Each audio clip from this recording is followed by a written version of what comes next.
अब ज़रा देखते हैं कि हम ये जो सिस्टम टेस्ट एग्जीक्यूशन है इसके अंदर इवैल्यूएशन कैसे कर रहे होते हैं, मेजरमेंट्स कैसे ले रहे होते हैं। हम दो तरह की चीज़ें मेजर कर रहे होते हैं आमतौर पे। एक तो हम देखना चाह रहे होते हैं कि हमारी एग्जीक्यूशन कैसी चल रही है, उसमें हम एग्जीक्यूशन को मॉनिटर करेंगे कि अच्छा हमारी एग्जीक्यूशन ठीक चल रही है, एज़ पर स्केड्यूल चल रही है, हमें एक्स्ट्रा टेस्ट केस तो नहीं बनाने पड़ रहे, एटसेट्रा एटसेट्रा। उसको हम कहते हैं we are monitoring test execution. और दूसरी चीज़ जो है वो हमारी, हम देखते हैं कि हमारे डिफेक्ट्स किस तरह के आ रहे हैं, कौन कौन से आ रहे हैं, कितने आ गए हैं, वगैरह वगैरह। उसको हम कहते हैं मॉनिटरिंग डिफेक्ट्स। तो जब हम टेस्ट एग्जीक्यूशन मॉनिटर कर रहे हैं तो उसमें जो कुछ हम मैट्रिक्स इस्तेमाल कर सकते हैं, उसमें टेस्ट के केस एस्केप्स का एक मैट्रिक इस्तेमाल कर सकते हैं। इसका मतलब है कि during execution of planned test cases did we need to have new test cases designed. अगर ऐसा हमें करना पड़ा तो हम कहेंगे ये हमने टेस्ट केस एस्केप्स जो है ना वो उनको रिकॉर्ड करना शुरू कर दिया है। टेस्ट केस एस्केप हम किसे कहेंगे, न्यू टेस्ट जो हमने डिज़ाइन किए during execution of plan test. फिर हम एक plan versus actual execution rate भी नोट करेंगे कि हमने प्लान किया हुआ है पहले वीक में 10 टेस्ट केस एग्जीक्यूट करेंगे, दूसरे में 20, तीसरे में 40। तो ये हमारा प्लान एग्जीक्यूशन रेट है। तो यानी हम पहले 10 से 20 से 40 पे जा रहे हैं। एक्चुअली क्या हम ऐसे कर सकें कि नहीं कर सके, ये भी हम साथ नोट करते जाएंगे। पहले वीक में हमने 10 कहा था, क्या वाकई 10 एग्जीक्यूट किए? दूसरे में 20 क्या कहा था, क्या 2 वीक्स के बाद वाकई 30 एग्जीक्यूट हो चुके हैं कि नहीं हो चुके हैं, एंड सो ऑन। फिर execution status of test cases, ये हम रिकॉर्ड रख सकते हैं अपने पास। हम किसी चार्ट के जरिए भी रख सकते हैं कि हमारे कौन कौन से टेस्ट केस एग्जीक्यूट हो चुके हैं, कौन से नहीं हो चुके, उनका काउंट भी रख सकते हैं।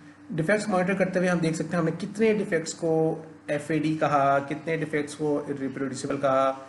अगर आप ज़रा सा सोचें तो आप यहाँ से शायद परफॉर्मेंस मेजर कर सकते हैं अपने टीम्स की, कि वो अगर बहुत ज़्यादा FADs कह रहे हैं तो उसका क्या मतलब है, वो डिफेक्ट्स रिजॉल्व नहीं करना चाह रहे हैं या कर नहीं पा रहे हैं, एटसेट्रा एटसेट्रा, या वो IRD कह के चीज़ को फिर दोबारा पोस्टपोन कर देते हैं for some time. Defects arrival rate क्या है हमारा, इट विल टेल कि हमारी एप्लीकेशन कितनी अच्छी है, कितनी बुरी बनी हुई है। इसका एक इंडिकेटर हो सकता है ये। डिफेक्ट्स रिजेक्टेड कितनी थे हमारी तरफ से, डिफेक्ट क्लोज्ड कितने थे, ये this if you can see this again is performance major.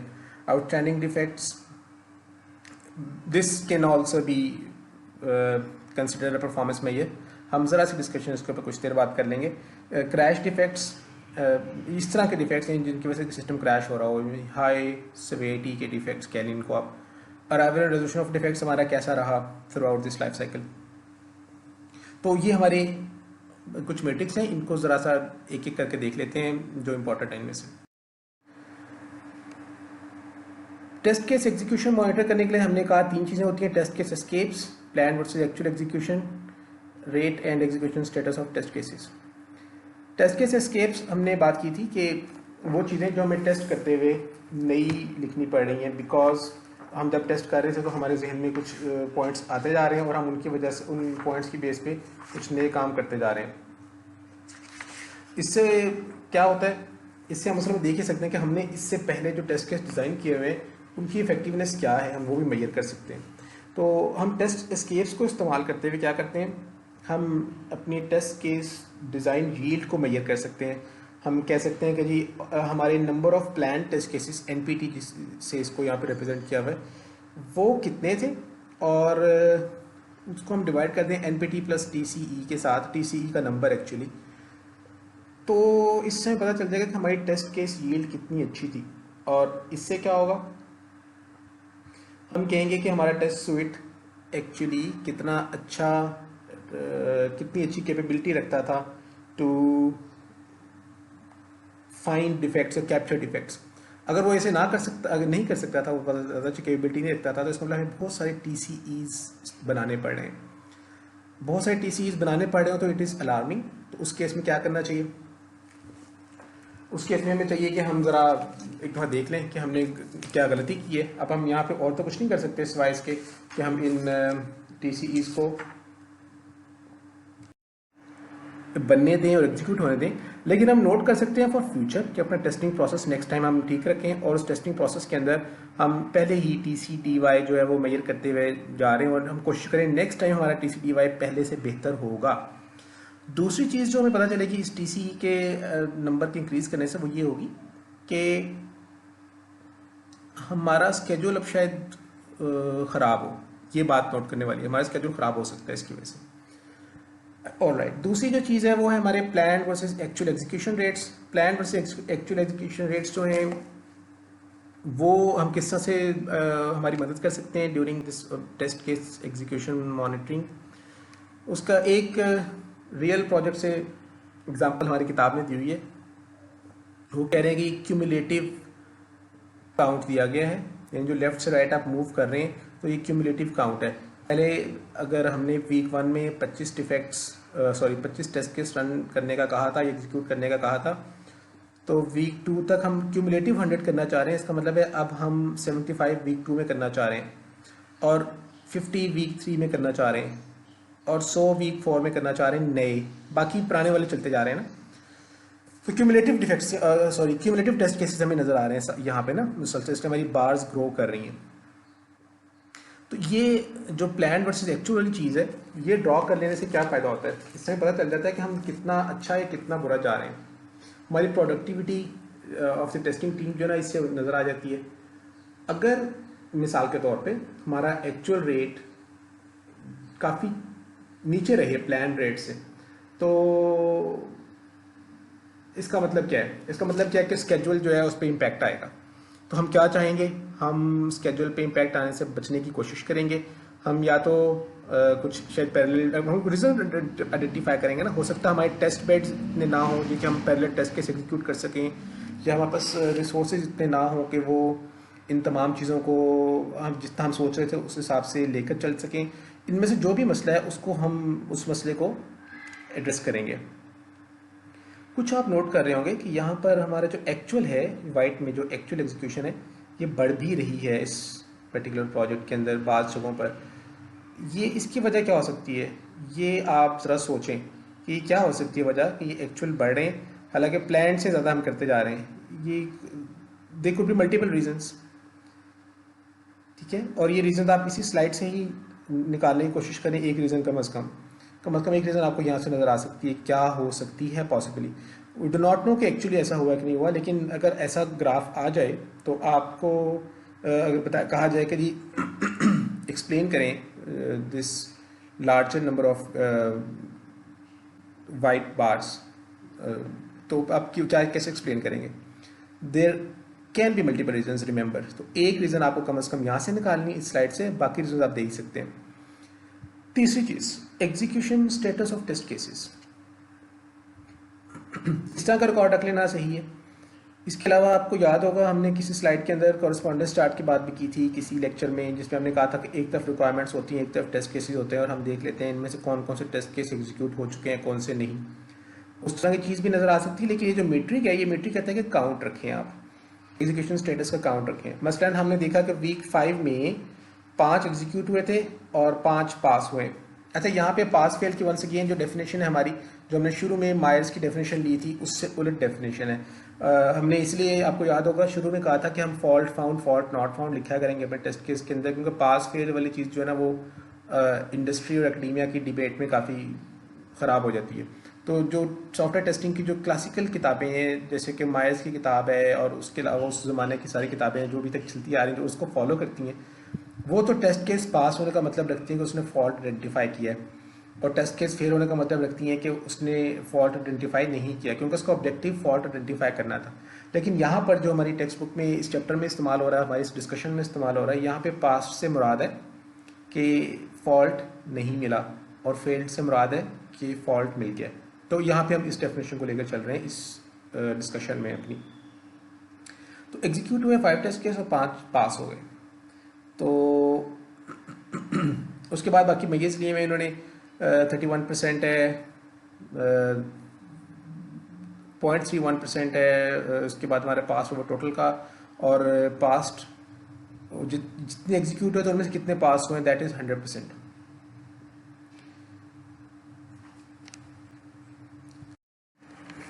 हमारे पास जो टोटल टेस्ट केसेस हैं चलने वाले वो हैं 1591, यानी over the period of 16 weeks इस प्रोजेक्ट के अंदर 1591 टेस्ट केसेस चल रहे थे। ये प्लान जो था 1592, सॉरी, ये नीचे नंबर लिखा हुआ है 1592, ये हमारे चल रहे थे।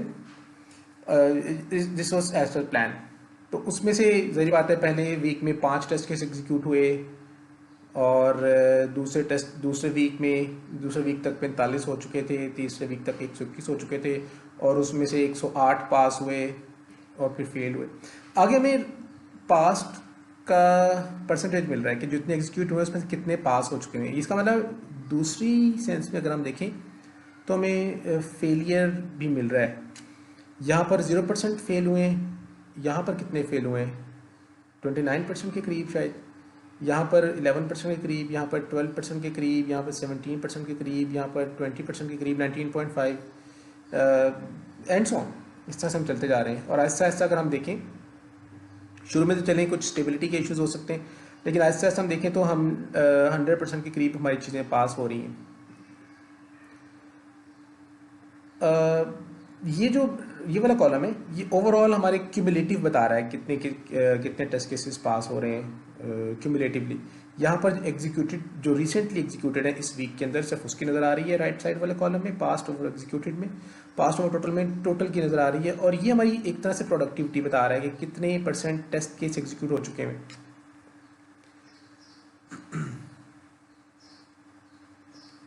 यहाँ पर मुख्तलिफ तरह के गोल्स रख सकते हैं। हम कह सकते हैं कि मिसाल के तौर पर अगर हमारा क्यूमुलेटिव ये जो पास्ट/एग्जीक्यूशन वाली चीज़ है, पास्ट ओवर एग्जीक्यूशन, हमारा सक्सेस रेट या पास रेट जो है ये होना चाहिए हमेशा 80%। इससे नीचे जब भी आएगा तो ये गलत बात है। तो हम उस पर क्या करेंगे, इससे नीचे आते ही हम पूरा टेस्टिंग साइकिल दोबारा शुरू कर देंगे।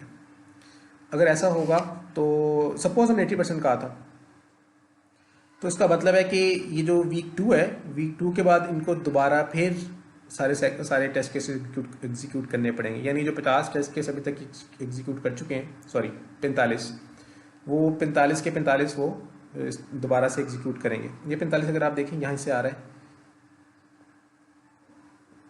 राइट साइड वाले ग्राफ से मैच हो रही चीज़ें वाली, ये सेम प्रोजेक्ट है असल में। तो अगर ये साइकिल ऐसे, तो फिर हमें इस सारे के सारे दोबारा चलाने पड़ेंगे। अगर हमने 20% वाली चीज़ नहीं रखी हुई तो फिर हम ज़ाहिर बात है चलते रहेंगे।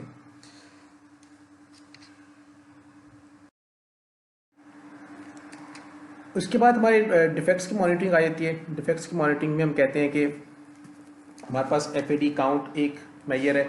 इस मैयर को इस्तेमाल करते हुए हम बता सकते हैं कि हमारी परफॉर्मेंस कितनी अच्छी कितनी बुरी जा रही है। अगर हमारे टेस्ट इंजीनियर्स जो हैं वो डिफेक्ट्स रिपोर्ट करें, जो कि सबमिटर्स होते हैं,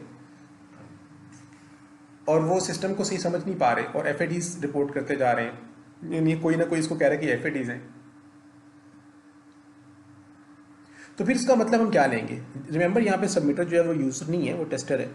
इसका मतलब हम ये लेंगे कि हमारे जो टेस्ट इंजीनियर्स हैं उनको शायद सिस्टम सही से समझ नहीं आया, और डेवलपर्स जो हैं वो हर चीज़ को, डेवलपर और डेवलपमेंट मैनेजर जो दोनों के दोनों कह रहे हैं कि नहीं दिस इज़ एन FAD, तो इट इंडिकेट्स कि टेस्ट टीम को थोड़ी सी ट्रेनिंग की ज़रूरत है on this system.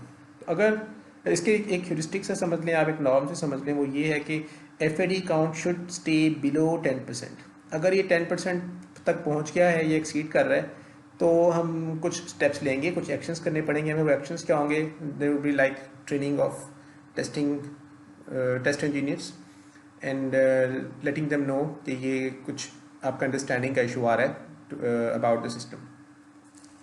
Irreproducible count, irreproducible count से क्या मुराद है कि टेस्ट इंजीनियर ने एक टेस्ट रिपोर्ट किया, अब हमसे वो दोबारा से रिप्रोड्यूस ही नहीं हो रहा। इसकी एक वजह तो ये हो सकती है कि प्रॉपरली एक्सप्लेन नहीं किया गया। वो तो रिजॉल्व हो जाएगी, क्योंकि हम जब डिफेक्ट की स्टेट चेंज कर रहे होते हैं तो इर्रिप्रोड्यूसिबल स्टेट से दोबारा वापस जाता है, फिर दोबारा से असाइन हो जाता है। इसका मतलब है वो मसला हल किया जा सकता है। लेकिन उसमें भी अगर बहुत ज़्यादा वो स्टेट चेंज करने के बावजूद हमारे पास अभी भी IRD काउंट काफ़ी ज़्यादा आ रहा है, तो इसका मतलब ये नहीं कि अब हम इग्नोर कर दें इसको। इसका मतलब सिर्फ ये है कि हमारे सिस्टम के अंदर ऐसी ऐसी चीज़ें मौजूद हैं जिनको ठीक करना बहुत मुश्किल होगा, क्योंकि हमें यही नहीं पता कि कब मसला आता है और किस तरह से मसला आता है।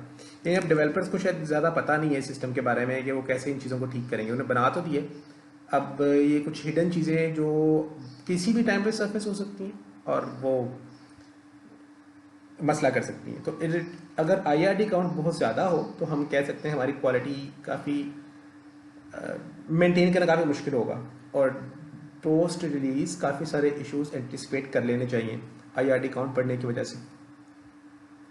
डिफेक्ट अराइवल रेट क्या बताता है? डिफेक्ट अराइवल रेट बताता है कि हमारी जो टेस्टिंग टीम है उसकी प्रोडक्टिविटी कैसी है, और ये जो डिफेक्ट्स हैं ये सिर्फ और सिर्फ टेस्टिंग टीम नहीं हमारी रिपोर्ट कर रही होती, ये हमारे टेस्टिंग ग्रुप के अलावा जो डेवलपमेंट ग्रुप है वो भी बाज़ का एक चीज़ को ठीक करते हुए कोई और चीज़ रिपोर्ट कर सकता है।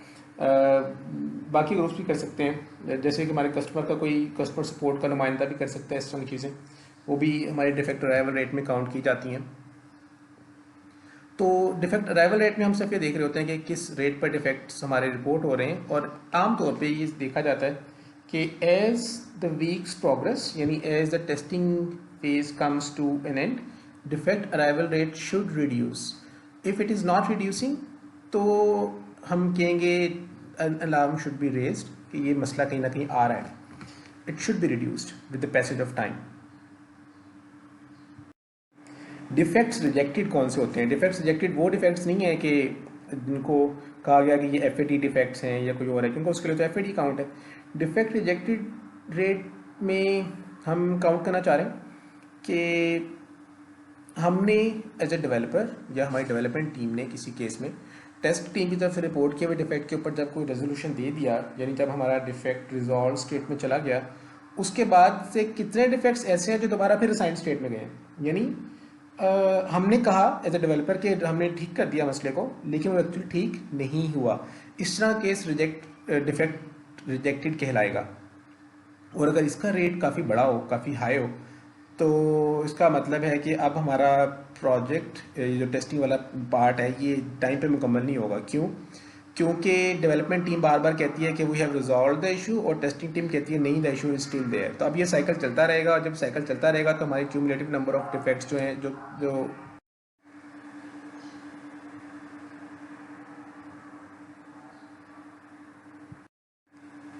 सो it can actually affect our schedule. और ये साइकिल कभी इसको देख लेना चाहिए कि अगर साइकिल बड़ा अनएंडिंग किस्म का साइकिल नज़र आ रहा हो तो उसको रिजॉल्व कैसे करना है।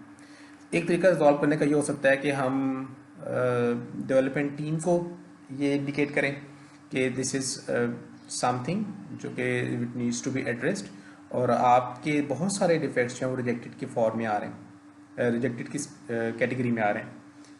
और दूसरा तरीका ये हो सकता है आफ्टर एनालिसिस कि ये टेस्टिंग टीम को शायद वंस अगेन ट्रेन करने की ज़रूरत होगी कि ये these are actually not rejected defects, ये ठीक किए गए हैं, there might be some understanding issue on their end. तो इन दोनों में से किसी की तरफ एंड पे भी इशू हो सकता है, ये देखना ही पड़ेगा। ये जो हमारे इन दोनों टीम्स को मॉनिटर करने वाले लोग होंगे वही अंदाज़ा लगा सकते हैं। फिर है डिफेक्ट्स क्लोज्ड रेट। ये तो बड़ा ऑब्वियस नज़र आ रहा है हमें कि परफॉर्मेंस का मेजर है कि हम कितना, फॉर एग्जांपल पर वीक कितने नंबर ऑफ डिफेक्ट्स हम ठीक कर देते हैं। तो ये पर वीक हम निकाल सकते हैं, और हर वीक के लिए हम निकालते रहें कितने डिफेक्ट्स हमने ख़त्म किए हैं। और फिर हम यहाँ से इस तरह का मेजर भी निकाल सकते हैं कि number of defects closed in this week divided by total defects arrived in this week and the previously open defects. इस तरह करके हम ये निकाल के बता सकते हैं कि हमारी डिफेक्ट रिमूवल इफेक्टिवनेस कितनी रही है इस पर्टिकुलर, या डिफेक्ट क्लोजर इफेक्टिवनेस कितनी रही है इस पर्टिकुलर वीक में। अगर ये इसकी वैल्यू अच्छी हो, हाई वैल्यू हो, तो इसका मतलब है कि हम बहुत सही जा रहे हैं, डेवलपमेंट टीम बहुत सही काम कर रही है। जो टीम डेवलपमेंट टीम में इसको कह रहा हूँ जो डिफेक्ट्स को ठीक कर रही है। देन आउटस्टैंडिंग डिफेक्ट्स, ये भी एक मेजर इस तरह का है कि हमारे डिफेक्ट ठीक करने की क्या कैपेबिलिटी है। अगर आउटस्टैंडिंग डिफेक्ट्स का नंबर बहुत ज़्यादा हो जाए तो इसका मतलब है कि alarm should be raised and something should be done, वरना स्केड्यूल स्लिप होगा।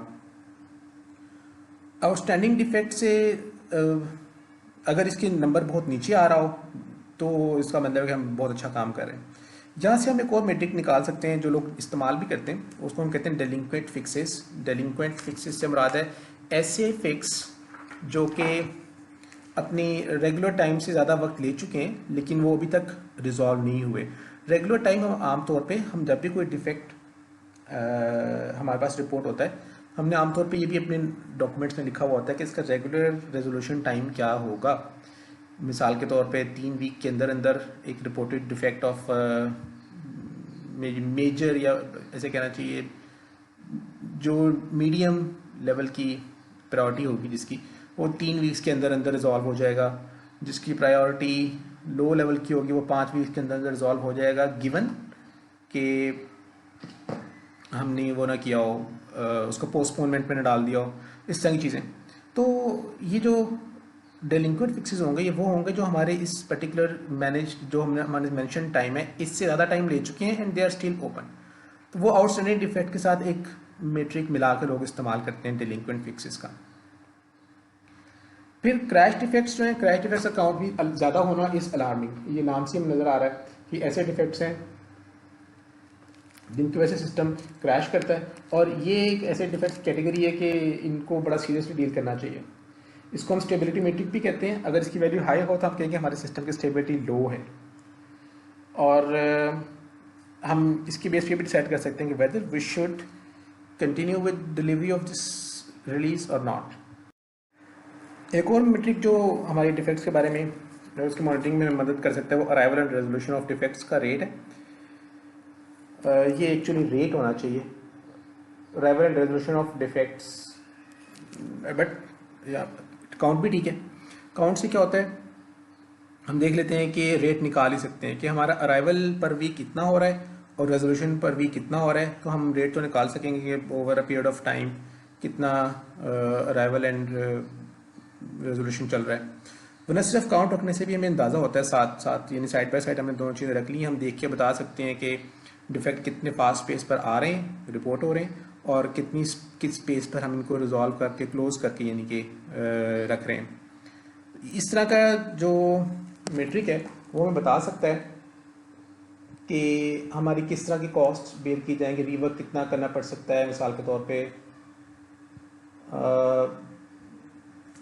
यानी अगर हमारा रेजोल्यूशन रेट बहुत बुरा जा रहा है तो देयर इज़ अ चांस कि हम दरमियान में रिजेक्टेड डिफेक्ट्स को काफ़ी डील कर रहे हैं, और जिसका मतलब है कि हमारी कॉस्ट इंक्रीज़ करती जाएगी एंड साथ साथ हमारा टाइम भी ज़्यादा लगता जाएगा। तो इस तरह के मेजर्स जो है वो हमें काफ़ी सारे फ़ायदे दे देते हैं during the whole cycle of testing. तो ये कुछ मेजर्स थे जो इस टेस्टिंग प्रोसेस में हमारी मदद करते हैं।